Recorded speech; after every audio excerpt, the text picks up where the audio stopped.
자, 오늘 37번에서 41번 지문 볼게요. 자, 이거는 인문 사회 지문, 인문 지문에 속하는 거고, 이제 공리주의 나오고, 그다음에 칸트 얘기 나오는 그런 철학에 관련된 이야기. 근데 맥킨타이어라고 하는 아마도 잘 들어보지 못한 철학자에 관한 이야기 잘 들어볼게요.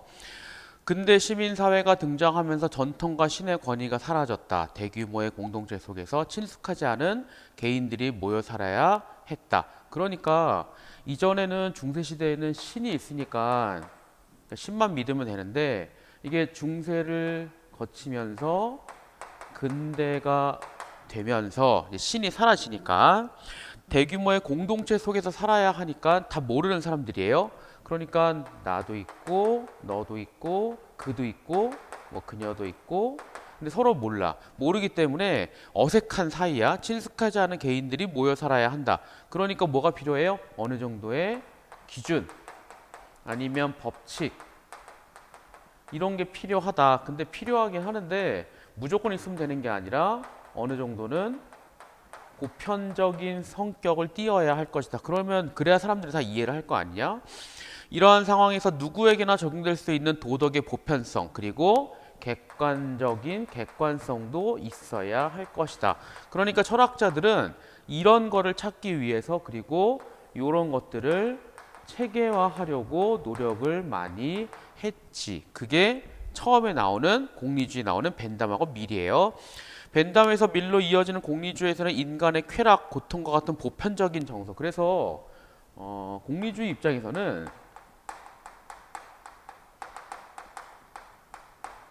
자, 쾌락이나 고통이 바로 어느 정도의 보편성을 띠는 거라고 보는 거라고. 이러한 맥락에서 공리주의에서 바라보는 옳은 행위는 최대 다수의 최대 행복을 보장하는 것이다. 그러니까 내가 쾌락이 있는 건 쟤도 쾌락이 있는 거고. 만약에 여기 있는 이 네 명 중에서 세 명이 만족한다. 그럼 좋은 거고.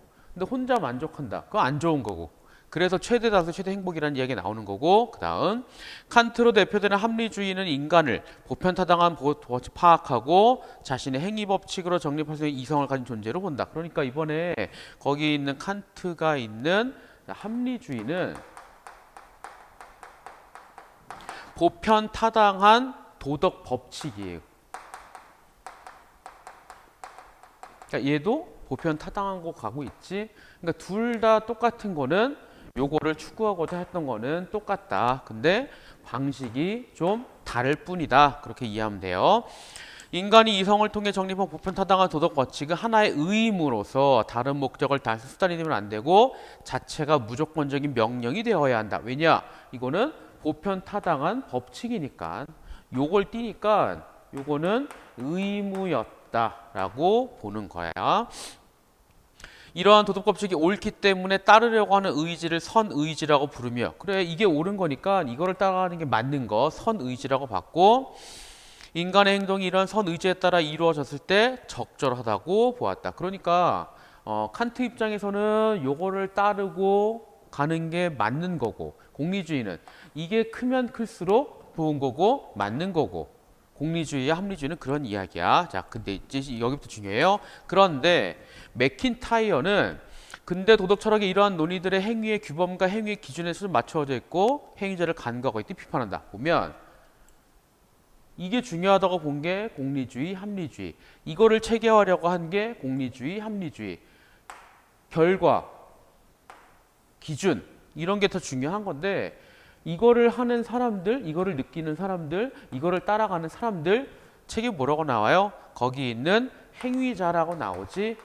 정작 실제로 무언가 하는 사람은 공리주의나 합리주의나 신경을 쓰지 않더라. 맥킨타이어는 거기에 초점을 맞춘 거예요. 무엇이 의미고 무엇이 적용될 수 있으며 무엇이 옳고 그런지 관점에서 생각하다 보니 근대 도덕 철학에서는 도덕적 행위하는 사람들의 욕구나 감정, 관심은 도외시되었다. 도덕적인 행위는 행복한 삶과 거리감은 추상적 엄격한 의무가 된 것이다. 그러니까 도덕적 행위라 그러면 내 삶하고는 관계없는 것처럼 보이더라. 이게 제일 중요한 문장이에요. 두 개 다시. 사람들의 욕구나 감정, 관심은 도외시됐다. 그러니까 내 감정이 중요한데 그거는 신경 쓰지 않았다는 이야기예요. 이게 중요한데 칸트니, 벤다민이, 밀은 그걸 신경 쓰지 않았다는 거고, 두 번째, 도덕적인 행위. 이런 거에 의한 도덕적인 행위는 나의 삶하고는 너무 거리가 멀더라. 난 이게 하고 싶은데 법칙에 따르면 저걸 하라고 하는 거지. 그러니까 너무 멀어요. 그게 싫대요. 그게 너무 먼 거야. 맥킨타이어는 근대 도덕 철학에 갖는 한계가 그들이 가지고 있는 인간 본성에 대한 전제에서 가지고 온다는 점을 지적한다. 그러니까 이 둘 다 맥킨타이어 입장에서는 사람의 마음속에 내재된 무엇인가에 의해서 진행된다라고 보는 거잖아. 그러니까 마음속에 뭔가 있기 때문에 이게 되는 거고, 마음속에 뭐가 있기 때문에 이걸 따르려고 노력하는 건데, 그게 아니라 중요한 말 줄쳐요. 맥킨타이어는 개인이 자신에 속한 특정한 사회적 맥락을 벗어나 존재하는 것은 불가능하다고 본다. 그러니까 보면 분명히 아까 맨 처음에 신이 사라지고 근대가 되면서 사람들은 이렇게 구성을 하게 되었다라고 이야기했는데, 칸트, 벤담, 밀 같은 사람들은 이 사회에 대한 이야기는 절대로 얘기하지 않지. 그런 맥킨타이어는 사회 속에서의 맥락을 우리가 무시할 수 있겠느냐? 절대 그런 게 아니다.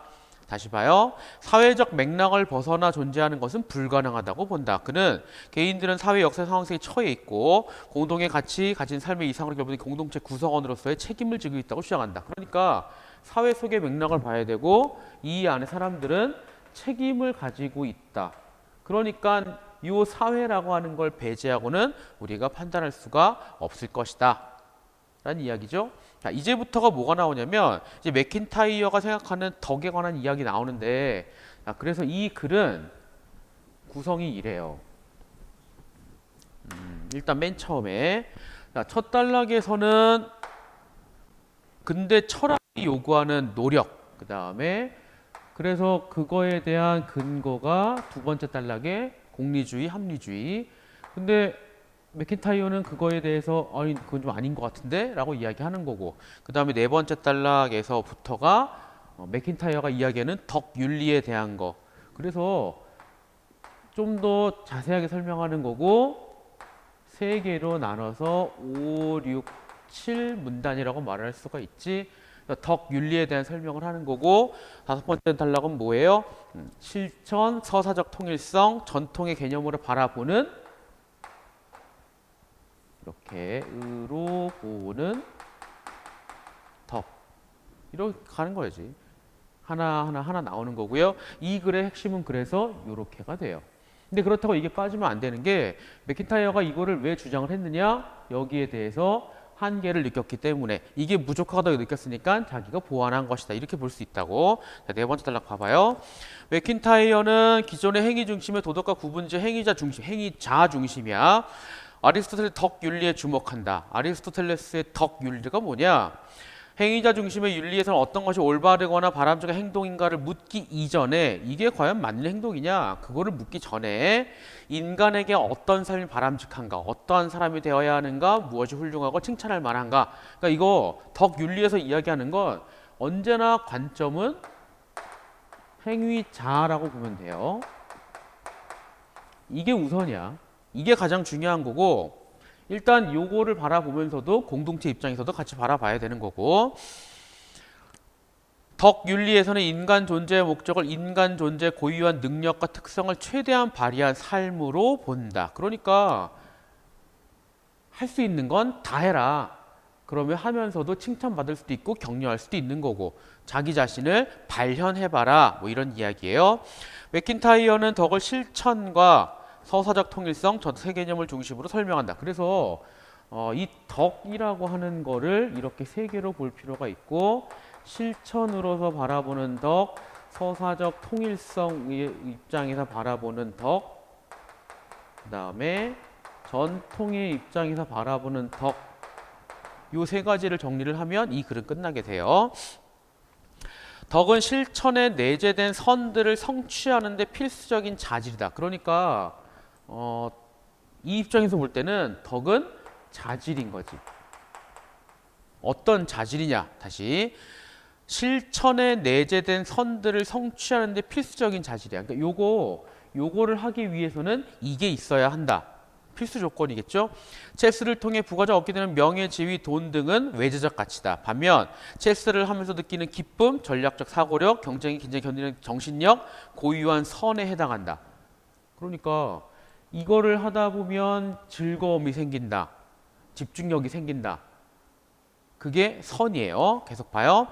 외재적 가치가 우연히 부과된 것이라면 내재적 가치는 탁월해지는 행동 반복하며 습득되는 가치이다. 그러니까 기쁨, 전략적 사고력, 정신력 이런 것들은 하면 할수록 생기는 거죠. 따라서 실천이란 행위 자체 내지는 선을 실현시키기 위해 수행하는 것이다. 그러니까 실천은 선을 위한 거고 그 다음 덕은 실천을 위한 거고 그렇게 되면 어떻게 돼요? 요게 있어야만이 요게 되고 이게 되면 이게 나타나는 거고 그래서 여기서 말하는 선의 예를 들면 집중력을 예를 들면 되고 그쵸? 이때 덕은 하나의 습득된 인간의 자질로서 그것을 소유하고 실행하면 실천에 대한 선들을 성취할 수 있게 해준다. 맞지? 이게 되면 이게 되고 이게 되면 이게 되니까 궁극적인 목표는 요거라고 말할 수가 있는 거고 이게 뭐냐? 예를 들어 집중력 아니면 기쁨 근데 요거는 반복해서 숙달하면 얻을 수 있는 거고 그것이 결여되면 결과적으로 선을 성취하는 데 방해를 받게 된다. 한편 맥킨타이어는 실천의 개념에는 다른 사람의 관계 속에 이루어지는 실천에 개인을 예속시킴으로써만 성취할 수 있다. 그러니까 그게 경쟁이든 아니든 경쟁이든 협력이든 간에 아까 여기 지웠지만 공동체 속에서만 가능한 게 바로 이거 특징이에요. 그러니까 늑대 소년이나 타잔 같은 경우는 타잔은 될 수도 있나? 왜냐하면 타잔 같은 경우는 거기 동물이랑 뭐 대화를 한다고 하니까. 근데 늑대 소년도 될 수도 있지. 근데 늑대가 인간의 가치만큼 이런 걸 가진 게 아니라면 늑대 소년이나 타잔은 이게 발생할 수가 없는 겁니다. 왜냐? 이게 없으니까. 그렇게 이해합시다. 이는 덕을 통해 성취되는 선이 내재적이라는 점에서 실천에 참여한 구성원 모두에게 그러한 가치가 공유될 수 있음을 의미하며 공동선에 다가갈 수 있음을 보여준다. 이게 되게 중요한 건데 기본적으로 요거는 선이잖아. 근데 지금 요 입장은 공동체 속에서만 가능하다고 했잖아. 그리고 이렇게 하다 보면 공유도 된대요. 그러니까 뭐가 공유가 돼요? 요게 공유가 된다고. 그러니까 더 나아가면 어떤 맥락까지 가능하느냐? 우리가 생각하는 공동선 개념까지도 확장할 수가 있더라. 그러니까 이게 선이야 라고 말하면 난 이해가 안 돼. 그게 아니라 요 안에서 요거를 얻다 보니 그래? 나도 그렇게 생각하는데 자연스럽게 공동선을 추구하거나 얻어낼 수 있다. 그런 이야기야. 또한 맥킨타이어는 행위자의 동기, 이유, 사회적인 가치 등을 도덕 영역에 끌어들였다. 내가 왜 이걸 하느냐? 내가 저걸 왜 하느냐? 이런 이유에서 한다. 가치는 이렇다. 이걸 도덕으로 끌어왔대요. 도덕적으로 책임 있는 주체임을 자각해야 돼요. 내가 알아서 자각을 해야 되고 내가 살아온 역사, 자신이 지향하는 가치, 목적에 비추어서 행위의 동기와 이유를 제시를 해야 돼. 내가 이렇게 생각하는데 이렇게 살아왔고 우리 역사는 이렇지만 난 이렇게 생각해. 그래서 난 지금 이거 하는 거야. 그런 맥락의 요 얘기예요. 이거를 서사적 통일성이라고 명명한다.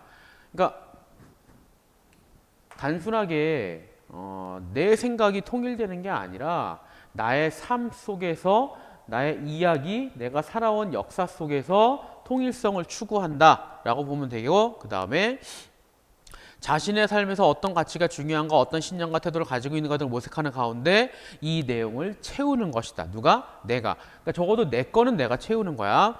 덕은 실천을 통해 얻은 선들을 이해하고 평가하고 순서를 매기며 자신이 되고자 하는 바를 현재 가능성에 모색하는 자기 지식을 의미하게 된다. 그러니까 요 입장에서 바라보는 덕은 뭐냐? 내가 요걸 통해 요걸 했고 요걸 통해 요걸 했잖아. 근데 요게 쌓이고 쌓여서 내 인생에서 하나의 흐름이 완성이 되면 요게 채워지는 거. 그러니까 방향은 요 얘기야. 요렇게 가는 거예요. 그러니까 이게 5, 6, 7에 있는 실천과 서사적 통일성과 전통 같은 경우는 병렬 구조가 아니라 일단 덕으로 실천을 하고 실천을 통해 선을 얻게 되면 그게 쌓이고 쌓여서 서사적 통일성이 채워지게 되는 거고 이게 채워지면 다른 사람들하고 논의나 아니면 이야기나 아니면 여러 가지 공유를 통해서 전통화하는 거. 그러니까 방향이 어떻게 돼? 이렇게 되는 거야. 연결이 되죠? 근데 이걸 하는 사람은 누구예요? 중요한 건 행위자. 핵심은 행위자. 마지막으로 맥킨타이어는 통일성을 가진 이야기가 축적이 되어 한 사회나 문화의 전통으로 만들어진다고 생각했다. 그러니까 요게 쌓이면 요게 되는 거. 근데 요거는 내가 이 덕을 가지고 실천했는데 이게 바뀌잖아. 바뀌고 내가 가지고 있는 거랑 제가 생각하는 게 다를 수 있잖아. 그러면 요것도 바뀔 수도 있는 것이다. 요 전통은 고정불변이 아니다까지도 생각을 해야 돼요. 이 전통 안에서 실천에 사면 사람들은 어떤 것이 바람직하고 바람직하지 못한 선에 대한 기준과 이해를 담게 돼요. 여기다가 어떤 것이 탁월하고 훌륭한 것인지 본보기를 제시하게 돼. 내가 생각할 때 난 이게 맞는 것 같아. 제시를 해. 사람들이 인정을 해. 그럼 이거에 된다고. 근데 내가 제시를 해. 사람들이 그건 아니라 그래. 그럼 여기 들어가지 못해요. 전통을 인간의 정체성을 구성하는 중요한 기원이자 도덕적인 출발점으로 보는데, 그래서 이게 도덕적인 출발점이래요. 중요한 점은 완결된 것이 아니라는 점이다. 과거의 권위를 무조건 승인하는 게 아니라 비판적으로 관계해서 가장 좋은 의미를 찾아가는 것이 필요하고, 덕은 적절한 감각을 가지는 것을 의미한다. 그러니까 시작은 요거야. 근데 요것도 완성된 게 아니라 이런 과정을 거쳐서 쭉쭉쭉 만들어가고 있는 게 바로 덕이다. 볼게요. 37번에 5번은 아리스토텔레스와 맥킨타이어 차이는 나오진 않지. 그러니까 맥킨타이어가 아리스토텔레스의 덕 윤리를 활용하는 건 맞지만 차이점은 없어요. 자, 38번. 윗글을 통해 알 수 있는 내용으로 가장 적절한 거. 1번 같은 경우 봐봐요. 누구에게나 적용될 수 있는 도덕 법칙을 제시하고자 하는 건 공리주의, 합리주의 둘 다야. 그러니까 틀린 거야. 달리 아니야. 2번. 도덕적 행위하는 행위자의 욕구나 정서를 고려한다. 이것도 둘 다인 겁니다. 맥킨타이어는 합리주의가 제시하는 도덕법 역시 개인이 속해 영향을 받은 것이 생각한다. 계속 공동체 얘기했지. 이것도 얘기했고 아까 지었지만 여기도 얘기했고 답은 3번이에요. 합리주의에서는 이성을 통해 법칙이 정립되면 모든 사람들이 이를 지키려고 한다고 주장한다. 그게 아니라 이게 아까 그 칸트 얘기 나올 때 따르려고 하는 의지가 있는 사람이 있다, 없는 사람들이 있을 수 있다, 확인할 수 있단 말이에요. 무조건 모든 사람들이 지키려고 하는 건 아니에요. 5번에 인간 고유의 능력을 최대한 발휘하는 사람을 목적으로 보는 건 덕윤리인 거지 공리주의가 아니다. 그래서 답은 3번. 39번. 맥킨타이어 덕윤리에 대해 설명하는 적절하지 않은 건 5번을 볼게요. 나머지는 다 얘기했던 거잖아. 5번. 경쟁적 인간관계 포함된 실천에서는 밑에 선을 공유할 수 없다. 아니지. 아까 어디쯤이었냐면은 여기 요쯤 보면 실천이 협동이든 경쟁이든 경쟁이 말해야 했다. 그러니까 이게 실천이 협동이든 경쟁이든 관계없다. 두가 다 가능하다. 답은 5번.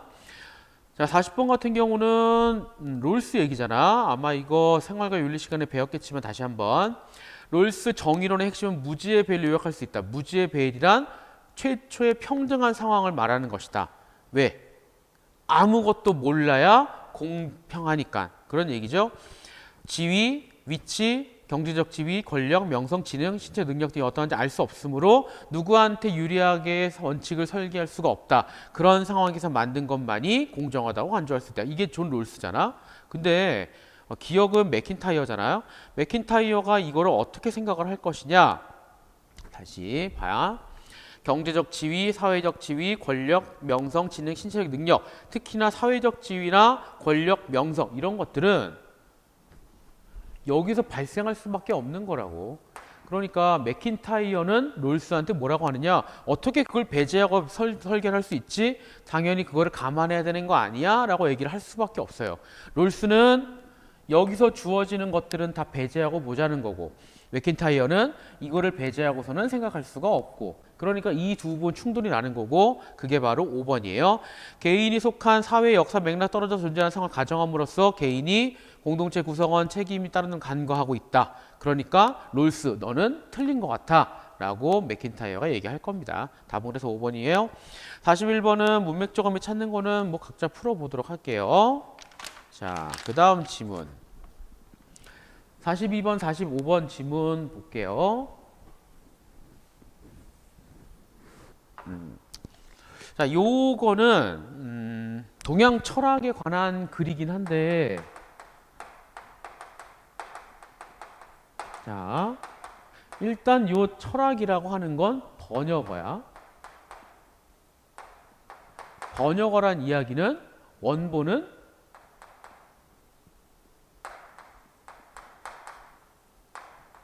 따로 있다는 이야기잖아요.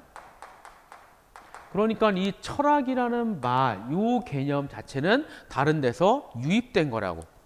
원래가 아니야. 자, 그 다음 동양 철학이란 말을 붙인 걸 보면 요거의 기준은 서양일 거지. 그러니까 동양 철학이라는 이 말에 담긴 의도는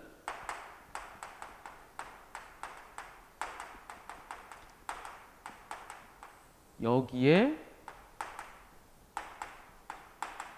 대비되어서 나타나야 하겠지. 그러니까 만약에 서양 철학에 A가 있고 B가 있고 C가 있더라. 근데 여기는 그걸 찾을 수가 없더라. 그러면 어떻게 돼요? 여기에서도 여기 틀에 맞춰야 되니까 만약에 여기에 뭐 이런 게 있다. 그 다음에 이런 게 있다. 이런 게 있다. 라고 하면 억지로 얘를 C로 바꾸는 거고 얘를 B로 바꾸는 거고 얘는 A로 바꾸는 건데 만약에 여기 이런 게 있다. 이응이 있다. 근데 여기는 없잖아. 그러면 없애버릴 수도 있는 거고. 그렇잖아. 근데 아니면 저 구석 어딘가 누군가가 우연하게도 요런 거를 만들었다. 근데 이전에는 요런 거였으니까 무시됐다. 근데 찾다 보니까 서양 철학에 A가 있더라. 그러니까 요거를 더 강화할 수 있더라. 뭐 그런 장점도 있겠지. 이 글은 이런 거에 관한 얘기예요. 우리가 하는 여러 가지 동양 철학 같은 경우에는 우리 나름대로의 이야기가 있는데 사상이 있지만 일본 사람들이 서양 철학을 들여오고 철학이라는 말을 만들어내게 되고 여기에 대비해서 동양의 말을 넣다 보니 우리 사상이나 사고 같은 것들을 여기 틀에 꿰어 맞추게 되더라. 그러니까 여기에 딱 들어맞게끔 이거를 재단하다 보니 여기서 강조했던 게 사라지는 경우도 있고 그동안 무시했던 게 새롭게 나타나기도 하는 거고. 그쵸? 그거 얘기하는 거야. 기준이 서양 철학이었기 때문에 그리고 이런 개념, 철학이란 개념 자체가 서양에서 온 거니까 우리는 거기에 몸을 맞출 수밖에 없더라. 관한 얘기가 바로 이 지문이에요. 기본적인 얘기는 다 한 거야. 봐봐. 19세기 말 일본인들은 동아시아 근대화의 선두주자답게 철학이란 번역어를 처음으로 고안한 다음에 여기에 동양이란 말을 덧붙여 독일 철학의 합성어까지 만들어내게 되었다. 그러니까 처음부터 서양 철학을 준 거의 기준으로 의식하지 않을 수가 없었다. 신경 썼다는 얘기죠. 그리고 이게 바로 뭐예요? 이게 기준이란 얘기예요. 뭐의 기준? 요거를 평가하고 확립하는 데 해당하는 기준. 20세기 이후 오늘 이르기까지 동양철학 연구는 중국을 위시한 동아시아 3국의 오랜 문화적 유산 가운데 중요한 말, 서양 철학과 비슷한 내용, 비슷한 내용이에요. 선별해 다시 읽고. 그래서 이게 되게 중요한 거야. 비슷한 내용을 선별해서. 선별했다는 얘기는 버릴 건 버리고 취할 건 취했다는 얘기 아니냐? 여기 되게 많은 게 있지만 여기에 맞지 않은 건 다 없애버렸다고. 그렇게 이해해요. 거기에 쓰인 사상적 내용을 서양 철학과 비슷하게 재정리하는 작업으로 일관해 왔다. 그리하여 어떤 종류 동양 철학 연구 성과이건 공통적인 특징이 나타나게 되고 그게 바로 지식의 체계화이다. 무슨 얘기예요?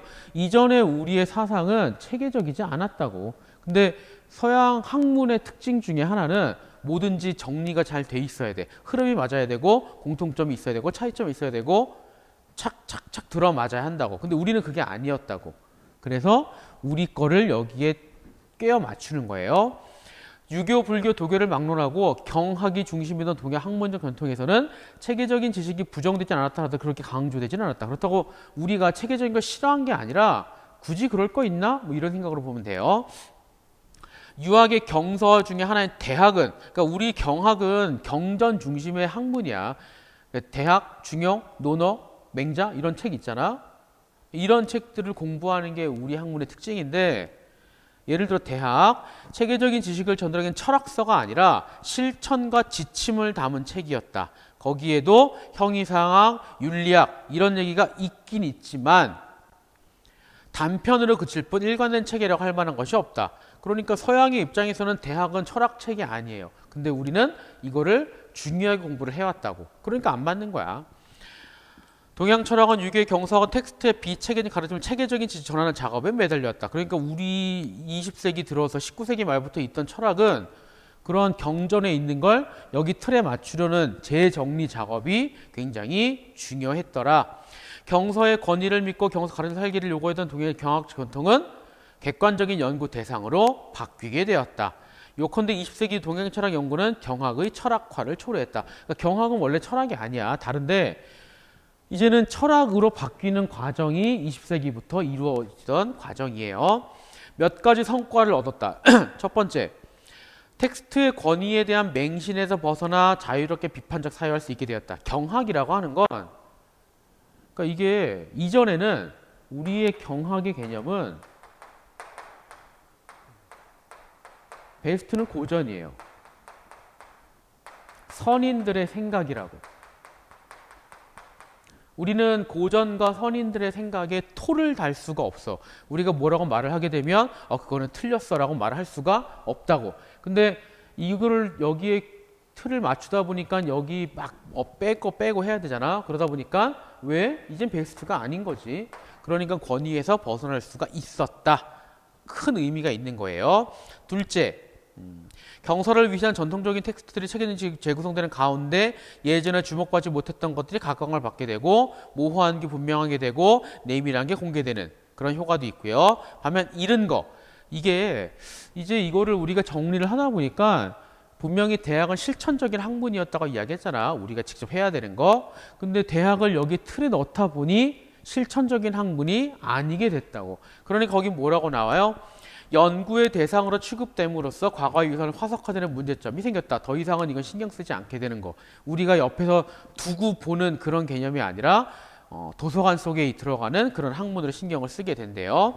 그 다음에 서양의 기준에 따라 설명하기 어려운 텍스트들은 더 이상 우리가 중요하게 여기지 않게 되었더라. 아까운 거 되게 많아요.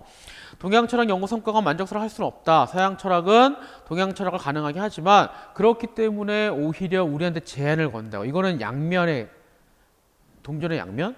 이게 있으니까 이게 가능하긴 해. 근데 이게 있었기 때문에 이 밖에 다른 것들은 더 이상 이거 바깥으로 나갈 수가 없는, 그러니까 요거 덕분에 이게 됐지만 이것 때문에 이게 안 되는 그런 여러 가지 상황도 발생을 했대. 그러니까 이거 어떻게 해야 되느냐?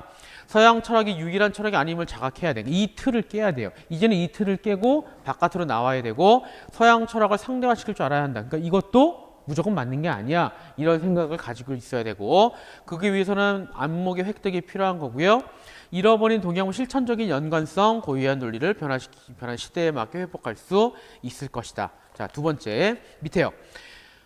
자폐증에 빠져있는 서양 문화를 다른 문화 개방식 계기도 마련일 것이다. 이게 자폐증이 왜 나왔냐면, 자폐증은 그냥 내 안쪽으로만 들어가는 거 아니냐? 자폐잖아. 폐쇄하는 거잖아.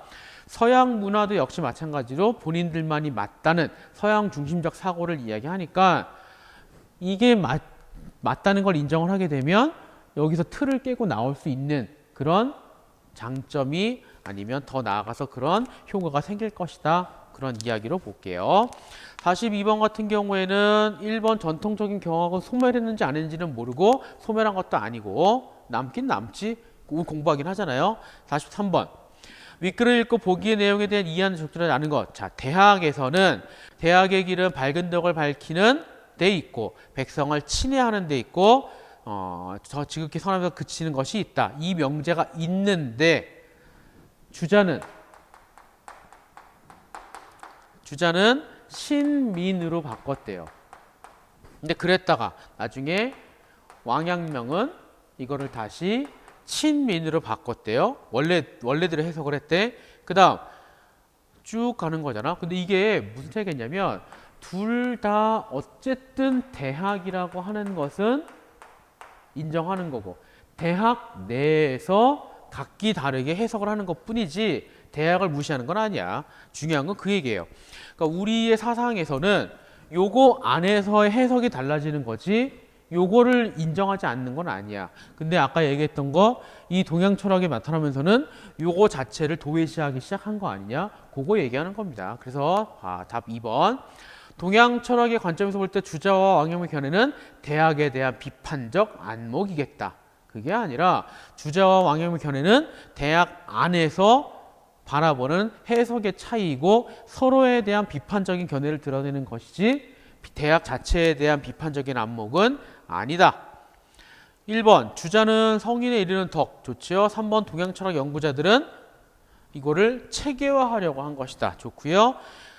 실천적인 측면 그렇잖아. 아까 대학을 실천적이라고 이야기했으니까 주자와 왕형만 이어지는 논의 일관성을 찾으려고 했겠다. 맞죠? 일관적이어야 체계화가 되고 그래야 서양에 있는 철학처럼 바뀔 거니까. 44번 이거는 접목하는 거니까 서양과 동양을 합치는 거를 찾으면 되고요.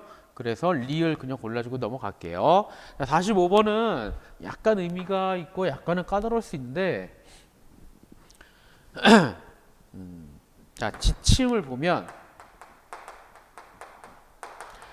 지침 같은 경우에는 자, 1번은 구체적인 의미고 2번은 추상적 의미고